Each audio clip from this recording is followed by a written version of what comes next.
দ্বীপে গিয়ে থাকতে চলেছি একটা রাতের জন্য।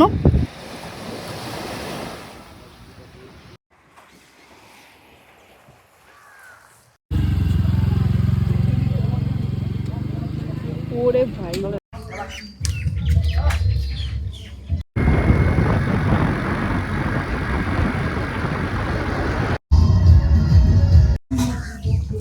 মিষ্টি ডাক্তার।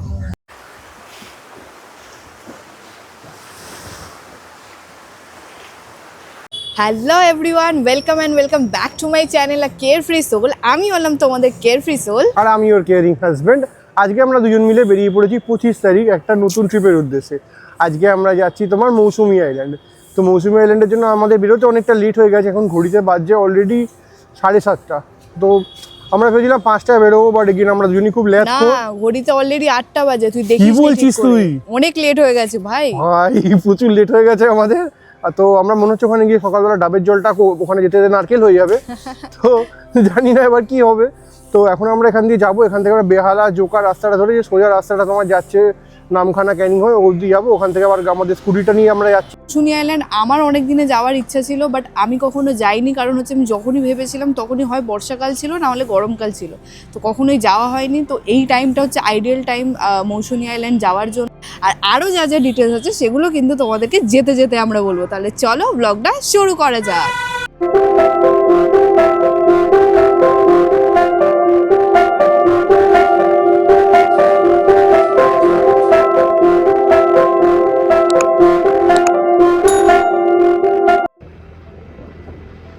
আজকের ওয়েদারটা কিন্তু খুব ভালো আছে, একটা মেঘলা মেঘলা ওয়েদার। এখন ঘড়ি কাঁটায় বাজছে 8:10 আর আমরা শুরু করে দিলাম আমাদের জার্নি। আমরা এখন দ্বিতীয় হুগলি সেতু হয়ে এগিয়ে চলেছি। এখন দ্বিতীয় হুগলি সেতুর টোল ক্রস করে আমরা যাব হচ্ছে আলিপুর জু। আলিপুর জু এর সামনে দিয়ে আমরা ডান দিকের যে রাস্তাটা ন্যাশনাল লাইব্রেরি পাশ দিয়ে যায়, ওখান থেকে আমরা এগিয়ে যাব হচ্ছে মাঝেরহাট ব্রিজের উদ্দেশ্যে। মাঝেরহাট ব্রিজ ক্রস করে তারাতলা ব্রিজ ক্রস করে আমরা বেহালায় পৌঁছবো এবং সেখান থেকে জোকা ক্রস করে আমরা এগিয়ে যাব ডায়মন্ড হারবারের দিকে এবং সেখানেই আমরা আমাদের ফার্স্ট ব্রেকটা নেব দিনের। এখন বাজে ঘড়ি কাটাতে 9:44 আর এখন আমরা দাঁড়িয়েছি আমাদের ফার্স্ট ব্রেকের জন্য, সেটা হলো ডায়মন্ড হারবারে। এখানে একটা দোকান দেখে আমরা দাঁড়ালাম ব্রেকফাস্ট করার জন্য। সকাল থেকে তেমন করে কিছুই খাওয়া হয়নি, তাই ভাবলাম একটুখানি ব্রেকফাস্ট করে নিই। ব্রেকফাস্টের জন্য আমরা নিয়েছিলাম কচুরি এবং তরকারি, আর তার সাথেও নিয়েছিলাম দুটো মিষ্টি। এখানে খাবার দাবার কিন্তু খুব ভালোই ছিল। খাওয়া দাওয়া কমপ্লিট করে আমরা আবার বেরিয়ে পড়লাম আমাদের গন্তব্যের উদ্দেশ্যে। ডান দিকে তোমরা দেখতে পাচ্ছ, এটা হলো ডায়মন্ড হারবারের গঙ্গা। গঙ্গাটা কিন্তু বেশ চওড়া আর খুব সুন্দর দেখতে লাগছিল। আমরা কিন্তু অনেকটা রাইড করার পর পৌঁছে গেছিলাম কাকদ্বীপে। তো আমরা এখন পৌঁছে গেছি কাকদ্বীপে। কাকদ্বীপ থেকে আর তোমার মোটামুটি এখানে দেখাচ্ছে 36 কিলোমিটার মতো ডিস্টেন্স। এখানে এসে দাঁড়ালাম, একটু চা খাবো। এবার ও তোমার নিয়েছে একটা দুধ চা আর আমি দিয়েছি লাল চা। তো আর 36 কিলোমিটার, তারপর ওখান থেকে আমরা তোমার ওই ফেরিঘাটে উঠবো। ফেরিঘাট থেকে দিয়ে তোমার লোকেশনে পৌঁছবো। একটু হালকা হালকা বৃষ্টিও পড়ছে আজকে, তবে রোদটাও নেই, মানে খারাপ লাগছে না, ওয়েদারটা ভালো। তো আশা করছি এনজয় করবো।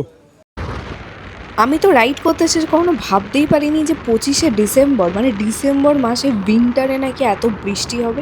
বৃষ্টি কিন্তু একটু আগে থেকেই পড়ছিল, বাট আমরা যত এগোচ্ছিলাম তত কিন্তু আরও বৃষ্টি জোরে জোরে হচ্ছিল। বাট আমরা কোথাও দাঁড়াবো না ডিসাইড করেছিলাম, কারণ অনেকটাই লেট হয়ে গেছিলো, তাই ভাবলাম যে আর দাঁড়াবো না।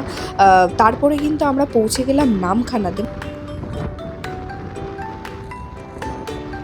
নামখানা ব্রিজটা ক্রস করার পর তোমরা নামলেই দেখতে পারবে একটা টোল পড়বে। ওই টোলটা ক্রস করার পর তোমরা কিন্তু দেখতে পারবে একটা 7 মাইলের বাজার। এখানে কিন্তু এছাড়াও প্রত্যেকটা জায়গারই কিন্তু এখানে তোমার মার্ক করা আছে, বাট মৌসুমী আইল্যান্ডের কিন্তু আলাদা করে তোমরা কোনো মার্কিং এখানে পাবে না, কারণ ওটা পুরো একটা অন্য দিকে তোমাদেরকে পার করে যেতে হবে।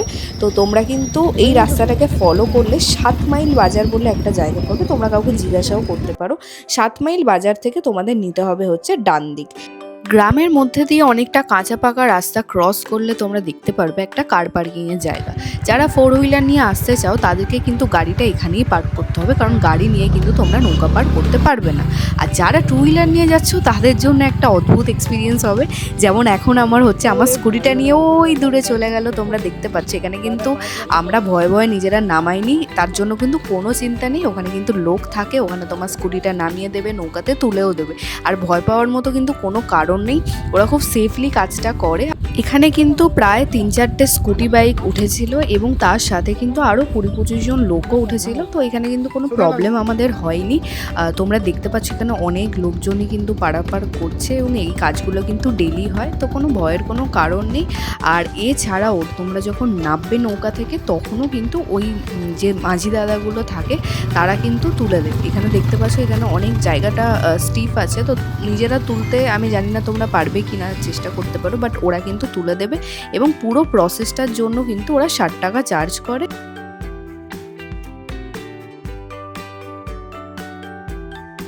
আমরা কিন্তু প্রায় এক্সপেক্ট করেছিলাম যে আমাদের ক্যাম্পে ঢুকতে অনেকটা লেট হয়ে যাবে, বাট আমরা যথেষ্ট জোরে চালিয়েছি স্কুটিটা এবং কিন্তু আমাদের টাইমটা ম্যাচ করে গেছে, খুব একটা কিন্তু লেট হয়নি, মানে লেট হয়ে গেছে বাট আমরা যেটা এক্সপেক্ট করেছিলাম যে আমরা বাড়ি থেকে এতটা লেটে বেরিয়েছি, যতটা লেট হতে পারে মানে 2-3টে বেজে যাবে, অতটা কিন্তু হয়নি লেট, কারণ মানে রাস্তা কিন্তু ঠিকঠাকই ছিল, খুব একটা ভিড় ছিল না, ফাঁকাই ছিল, আর আমরা ঠিকঠাকভাবেই চালিয়েছি এবং তোমার যে নদীটা পার করতে ওটা আমাদের হার্ডলি কিন্তু সময় লেগেছে 5 মিনিটস, তার মানে পুরো প্রসেসটা নিয়ে আমি বলছি, তার থেকে কিন্তু বেশি লাগেনি।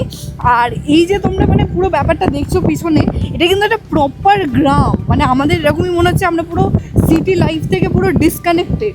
এবং আমি এরমই চেয়েছিলাম যে প্রত্যেক বছর ওই ক্রিসমাস নিউ ইয়ারে আমরা কোনো পাবে যাই, পার্টি করি, ওগুলোর থেকে আমি একটু অন্যরকম এক্সপিরিয়েন্স করতে চেয়েছিলাম এই নিউ ইয়ার ক্রিসমাসে। তো একদম কিন্তু আমি যেটা চেয়েছিলাম ওরকমই পাচ্ছি, পুরো একদম একদম প্রপারলি গ্রাম একটা, আমরা পুরো দ্বীপে গিয়ে থাকতে চলেছি একটা রাতের জন্য, তার জন্য কিন্তু আমার খুবই ভালো লাগছে। আর আমরা মোটামুটি ক্যাম্পের খুবই কাছে এসে গেছি, আর 10 মিনিট দূরে কিন্তু লোকেশান দেখাচ্ছে আমাদের। কিন্তু এই সবে টেন্টে পৌঁছালাম, মানে ক্যাম্পটাতে, এটা কিন্তু মোটামুটি ভালোই লাগছে আমার। পার্কিং কিন্তু তোমরা এখানে ভিতরে পেয়ে যাবে। আমাদের যে ক্যাম্পটা ছিল, ক্যাম্পটার নাম হচ্ছে তোমার দ্য ডলফিন অ্যাডভেঞ্চার ক্যাম্প। তো এখানে কিন্তু তোমরা দেখতে পাচ্ছ পার্কিং, বাইক পার্কিংয়ের জন্য কিন্তু তোমরা জায়গা পেয়ে যাবে, আর জায়গাটাও কিন্তু বেশ বড় আছে। আর আমরা যেতে না যেতেই কিন্তু আমাদের হাতে মানে একটা ওয়েলকাম ড্রিঙ্ক হিসেবে একটা ফ্রেশ ডাব ধরিয়ে দিল এবং ডাবের জলটা কিন্তু খুব মিষ্টি ছিল।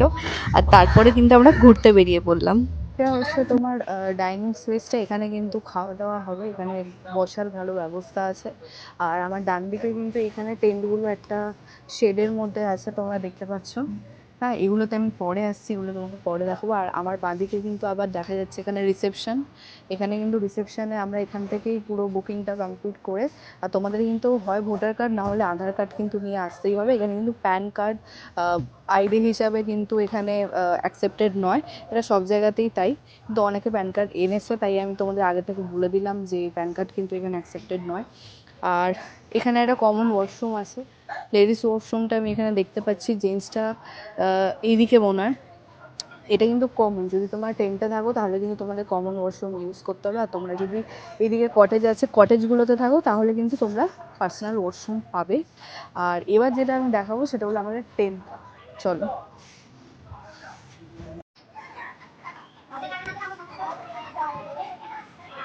এই যে এখানটা কিন্তু পুরো শেড করা আছে, তো কোনো প্রবলেম হবে না তোমাদের।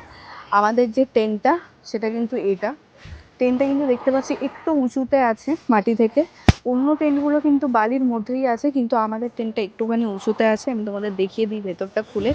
দাদা বললো যে এই টেন্টটা কিন্তু 3 জনে থাকার জায়গা, কিন্তু আমাদের 2 জনেরকে দিয়ে দিয়েছে টেন্টটা। টেন্টটা মোটামুটি ভালোই আছে, জায়গা দেখতে পাচ্ছ এখানে অলরেডি 3 জনের বালিশ দেওয়া আছে, কিন্তু আমরা 2 জনই এখানে আজকে থাকবো। ঠিকঠাকই আছে, মানে সৌমেন্দ্র একটু লম্বা, ওর হয়তো প্রবলেম হলেও একটু হতে পারে জানি না, বাট স্পেস আছে অনেকটাই। আর যদি বলো ঠান্ডা, ঠান্ডা খুব একটা কিন্তু লাগছে না, এই জ্যাকেটটা আমি পরে এসেছি, বাট খুব একটা ঠান্ডা কিন্তু এখানে নেই। সমুদ্র এই যে পাড়টা, এটা কিন্তু এই জায়গাটা একটু ভালো হাঁটা যাচ্ছে, ওই দিকটা যদি তুমি দেখো ওদিকটা কিন্তু খুবই কাদা কাদা, এবং ওখানে আমার যেটা মনে হচ্ছে একটু গর্ত আছে, তো আমি ভয়ে ওদিকটা যাচ্ছি না কোনোভাবে যদি পা আটকে যায়। আর এমনিও আমি এখনও চেঞ্জ করিনি, বুট পরেই আছি, তো হোয়াইট জুতো পরে কোনো প্রশ্নই উঠছে না আমার ওদিকে যাওয়ার। আর ওভারঅল তুমি যদি বলো জায়গাটা কেমন লাগছে, আমি বলবো ঠিকঠাকই লাগছে। মানে আমরা ম্যাক্সিমাম টাইম দীঘা, মন্দারমণি, পুরী এসব জায়গাতেই গেছি, এটা একটা দ্বীপের মধ্যে আমরা আছি, মানে পুরোপুরি সিটি লাইফ থেকে ডিসকানেক্টেড, কিন্তু ওয়াইফাই নেটটা আছে অবভিয়াসলি। তুমি যদি একদম ডিসকানেক্টেড হতে চাও তাহলে তুমি সেটাও বন্ধ করে দাও, আমি তো বলবো সেটাই তোমরা বন্ধ করে দাও। দেখো একটা কথা ঠিক ও যেটা বললো যে এটা দীঘা বা মন্দারমণির মতো নয়, তো এখানে রিসোর্সেস লিমিটেড রিসোর্সেস নিয়ে এখানে চলা, এই সব কিছু জেনেই এসি মৌসুমি আইল্যান্ডে যে একটা অন্যরকম এক্সপিরিয়েন্সেস হবে। So I am not expecting to be a very luxurious getaway, but ভালো লাগছে। ভাই ঠিক আছে। 2000 টাকায় আর কত হ্যাঁ কিছু। মানে obviously I cannot expect luxury, that is too much for me to ask, but ঠিক আছে এমনি ভালো। এখানে সমুদ্রটা নামার প্রশ্ন নিয়ে, আমি তো এমনিও সমুদ্রে ঘাটে নামি না কোথাও গিয়ে। আমরা কোথাওই নামিনি আজ অব্দি, মন্দারমণি দীঘা পুরী কোথাওই নামিনি না আমি আমরা। এরকম কোনোদিনই ওখানে নামিনি, মানে আমি খুব ছোটোবেলায় নামতাম দীঘা পুরীর সমুদ্রে, এছাড়া তোমার কন্যাকুমারীর সমুদ্রেও নেমেছি ছোটোবেলায়, বাট খুব একটা তারপর সমুদ্রে নামা হয়ে ওঠে না আমার, ঠিক ভালো লাগে না নামতে। তো ঠিক আছে, এমনি ভালো একটু অন্যরকম একটা এক্সপিরিয়েন্স করতে আমরা দুজনেই চাইছিলাম। এখন তোমরা দেখতে পাচ্ছ এখন কিন্তু কমপ্লিটলি ভাটা চলছে, সমুদ্র অনেকটা দূরে চলে গেছে, পুরোটাই কাদা কাদা। তাই আমরা এদিক ওদিক একটুখানি হাঁটাহাঁটি করে ঘোরাঘুরি করে অনেক ছবি টবি তুলে আমরা কিন্তু চলে গেলাম হচ্ছে লাঞ্চের জন্য, কারণ অনেকটা দূরে থেকে জার্নি করে এলাম, তো আমাদের কিন্তু বেশ খিদে পেয়ে গেছিলো। তাই আমরা কিন্তু দুজন মিলে চলে গেলাম লাঞ্চের জন্য। তো প্রথমে কিন্তু ডাল, আলু ভাজা, একটা লেবু, একটা পেঁয়াজ, আর তার সাথে দিয়ে দিয়েছে তোমার পটল আলুর তরকারি। তো খাবারটা খেয়ে আমি বলবো কেমন।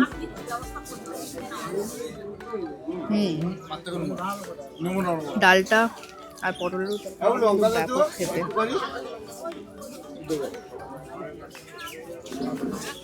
এর সাথেও কিন্তু আমাদের ছিল চিংড়ি মাছের মালাইকারি আর কাতলা কালিয়া, আর তারপরেও কিন্তু শেষ পাতে চাটনি পাঁপড়টাও ছিল। লাঞ্চ কমপ্লিট করে কিন্তু আমরা একটু ঘুম থেকে উঠে তারপরে আবার বিচের ধারে ঘুরতে গেছিলাম। রাতের বেলা কিন্তু প্রত্যেকটা ক্যাম্পেই লাইটগুলো জ্বালিয়ে দিয়েছিল। এবার তোমরা দেখতে পাচ্ছ লাইটগুলো জ্বালানোর পর কিন্তু খুবই সুন্দর দেখতে লাগছে। আর আমরা কিন্তু নিচে নেমেছিলাম। এই রাতের বেলাতে কিন্তু বেশ ঠান্ডা লাগছিল, সকালে যতটা কম ঠান্ডা ছিল তারপরে কিন্তু ঠান্ডা লাগছিল। তারপরেই কিন্তু আমাদের দিয়ে দিল ইভিনিং স্ন্যাক্স হিসেবে আমাদের দিয়েছিল কিন্তু মুড়ি আর পেঁয়াজি দিয়েছিল, আর তার সাথে কিন্তু লাল চাও ছিল। এছাড়াও যদি তোমরা রাতের বেলাতে বারবিকিউর মজা নিতে চাও সেটাও কিন্তু তোমরা করতে পারো। 1 কেজি চিকেনের জন্য কিন্তু এরা চার্জ করে 500 টাকা, আর আমরা 250 টাকা দিয়ে কিন্তু 500 গ্রাম চিকেন নিয়েছিলাম। টেস্ট যদি বলো আমার কিন্তু ভালোই লেগেছে। এছাড়াও কিন্তু সবাই নাচ গান করছিল এবং তোমরা দেখতে পাচ্ছ লাইটিংটাও কিন্তু খুব ভালো ছিল। রাতের বেলাতে কিন্তু তোমরা এখানে খুবই এনজয় করবে। তারপরে কিন্তু হয়ে গেল আমাদের ডিনার টাইম। ডিনার কিন্তু তোমাকে ওরা অপশন দেবে চাইনিজ বা রুটির জন্য। আমরা কিন্তু দুজনেই রুটি নিয়েছিলাম, রুটির সাথে ছিল কিন্তু ডাল, আলু ভাজা, চিকেন। রাতের বেলা খাওয়া দাওয়া কমপ্লিট করে কিন্তু আমরা দুজন মিলেই ঘুমিয়ে পড়েছিলাম আর ওয়েট করছিলাম পরের দিনের সানরাইজের জন্য।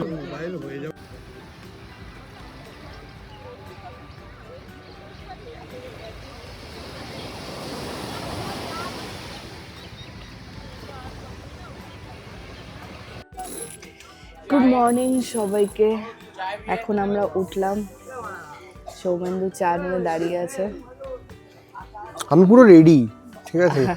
আমিও রেডিই আছি একটুখানি, ঠিক আছে। হ্যাঁ আমার রেডি হতে টাইম লাগে না।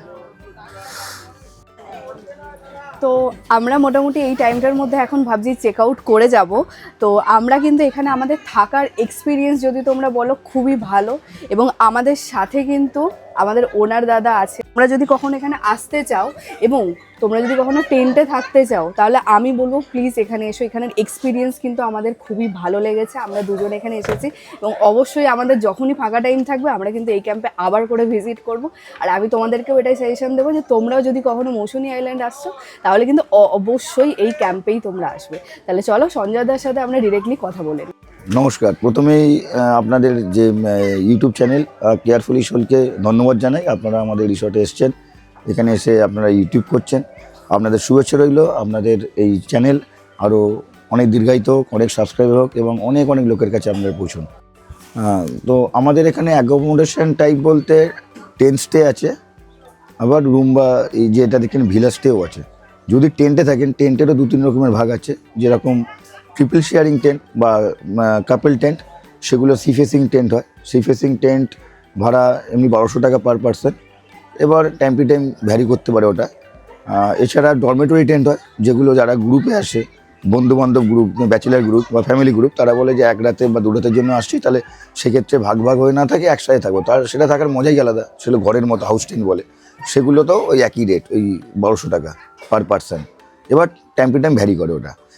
আর এছাড়া যদি রুম বলেন, আমরা যেখানে দাঁড়িয়ে আছি সেই জায়গাটা নট অনলি ডলফিন রিসর্ট, সেটা গোটা মৌসুমী আইল্যান্ডের মধ্যে সম্পূর্ণ এক্সেপশনাল, সমুদ্রের পাড়ের দোতলা রুম, যেখানে এই যে আমরা এখন ফার্স্ট ফ্লোরে রয়েছি বা টপ ফ্লোরে, যেখানে 4টে ফার্স্ট ফ্লোরের রুম আর গ্রাউন্ড ফ্লোরে 4টে রুম। ফার্স্ট ফ্লোরের রুমগুলো সবকটাই সি ভিউ আছে, মানে বেডের সাথে উইন্ডো দিয়ে সমুদ্র দেখা যায়। আর ফার্স্ট রুমটাতে পুরো সি সাইড ওয়ালটাই ফুললি গ্লাস ওয়াল।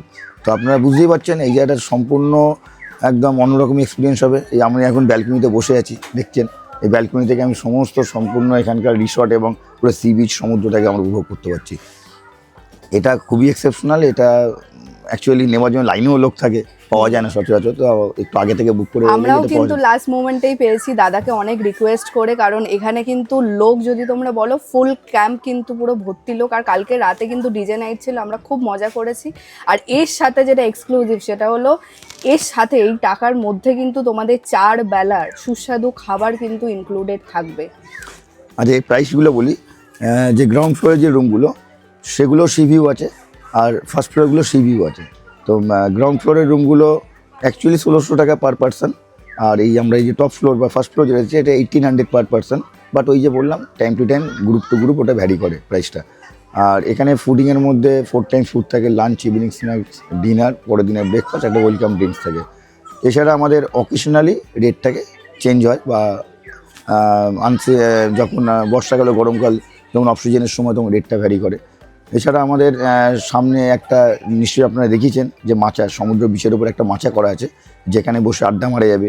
আমরা বন্ধুবান্ধব সবাইকে নিয়ে আড্ডা মারবেন, আর হাই টাইডের সময় জল নিচ দিয়ে যাবে, মানে মনে হয় যে সমুদ্রে বসে আছেন এরকম একটা ফিলিংস আসবে। এইটুকুনি আপনাদের অ্যাসিওরেন্স দিতে পারি, যারা আপনারা আসবেন বুক করে আসবেন তাদের স্যাটিসফ্যাকশান একদম গ্যারান্টিড। আমাদের এখানে ম্যাক্সিমাম ফ্যামিলি ফ্রেন্ডলি, কারণ আমরা কোয়ালিটিটা মেনটেন করি। কারণ আমরা মানে এইটুকুনি গ্যারান্টি দিচ্ছি, আপনারা এলে আপনারা সেকেন্ড টাইম রিভিজিট করবেন বা কাউকে রেকমেন্ড করবেন। আর আমাদের বিজনেসের মেন ক্যাপিটালই হচ্ছে রেকমেন্ডেড গেস্ট। যদি কোনোদিন 100টা গেস্ট হয় তার মধ্যে মোর দ্যান 70% গেস্ট কিন্তু আইদার রেকমেন্ডেড অর রিভিজিটেড। যেটা আমরা দোতলা যে রুমটা বলছিলাম সেটা হচ্ছে এই গ্রাউন্ড ফ্লোরের রুম। এখানে 1, 2, 3, 4 4টে রুম আছে, যেখানে রুমগুলোর প্রত্যেকটা নাম আছে, চিংড়ি, আমুদি, ভোলা অ্যান্ড পার্সে। আর উপরে আছে ইলিশ, ভেটকি, পাবদা অ্যান্ড পমফ্রেট। এগুলো মাছের একটা কনসেপ্ট দিয়ে তৈরি করা আছে প্রত্যেকটা রুম। এছাড়া আমাদের ডরমেটরি রুম আছে, যেটার নাম হচ্ছে একটা গুরজালি, একটা ডরমেটরি আছে এটার নাম চিতল। এরকম একটা মাছের কনসেপ্ট করে করেছি যাতে এগুলো আইডেন্টিফাই করা যায়। আর আপনারা যেটা বুকিং করতে চান, আমার নাম্বার আপনাদের বলছি, নাম্বারটা যারা আসবেন তারা একবার ফোন করে আসবেন, আমি আপনার ডিটেলসে সব কিছু বলে দেবো, কীভাবে আসবেন, কী প্রাইস, আমরা টোটাল ব্যাপারটা গাইড করে দেবো। আর নাম্বারটা আপনারা একবার নোট করতে পারেন, সেটা হচ্ছে 9836747676। আরেকবার বলছি নাম্বারটা 9836747676। নমস্কার। তো এখানে গঙ্গার পুরো পলিমারিটা বেয়ে আছে, তো এটা হচ্ছে তোমার মানে সঙ্গমস্থল বা কনফ্লুয়েন্স। তো সেই কারণে তোমার পুরো পলিমারিটা এখানে ডাম্প হচ্ছে। সেই কারণে কী হয়ে যায় যে বিচে বালির তুলনায় এখানে পলিমারির পরিমাণটা বেশি। এখানে যদি একমাত্র জোয়ারের সময় একটু নামা যাবে। ভাটার সময় পার্সোনালি আমার মনে হয় না জলটায় নামা যেতে পারে, কারণ এমনি এতটা কাদা রয়েছে, মানে জলটাতে নামলে এমনিও কাদা হয়ে যাবে সমস্ত কিছু। সবচেয়ে বড় কথা হচ্ছে পলি মাটি আমরা সবাই জানি খুব নরম হয় এবং খুব পিচ্ছিল। তো এবার ব্যাপারটা হচ্ছে যখনই পাটা আমি দিচ্ছি কোথাও, এরকম পাটা কিন্তু স্লিপ করছে। না তুই আর কোথাও স্লিপ করাস না, তো স্লিপ করার হিস্ট্রি আছে।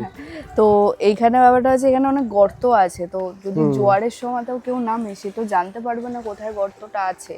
তো ওইটা কিন্তু একটা ভয়ের কারণ। ওই জন্য কিন্তু আমি কোনোদিনও কোনো সমুদ্রে খুব একটা নামতে পছন্দ করি না, মানে আমি একটু জলের থেকে দূরে থাকি। আমার জল হাইড্রোফোবিয়া আছে।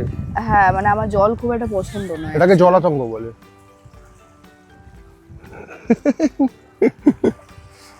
যাই হোক, তো আচ্ছা আজকে আমরা ডিসাইড করেছি যে এখান থেকে একটু হলেও বকখালি সাইট সিনিং এর জন্য বেরোবো। আর এখন আমাদের ব্রেকফাস্টটা সার্ভ করবে বলছে, তো ব্রেকফাস্টের জন্য আমরা এখন যাচ্ছি। তোমাদের সাথে ব্রেকফাস্ট করতে গিয়ে দেখা হচ্ছে। ব্রেকফাস্টের জন্য আমাদের এখানে দিয়ে দিয়েছিল লুচি, ঘুগনি আর একটা সেদ্ধ ডিম ছিল। আর খাবার নিয়ে আলাদা করে কিছু বলার নেই, খাবার খেতে খুব ভালো ছিল। তারপর এখান থেকে আমরা চেক আউট করে গেলাম, আর চেক আউট করে কিন্তু আমরা চলে গেলাম বকখালির দিকে। তোমরা কিন্তু এর পার্ট 2টার জন্য ওয়েট করো। পার্ট 2 বকখালি ভিডিওটা কিন্তু খুব তাড়াতাড়ি আসতে চলেছে।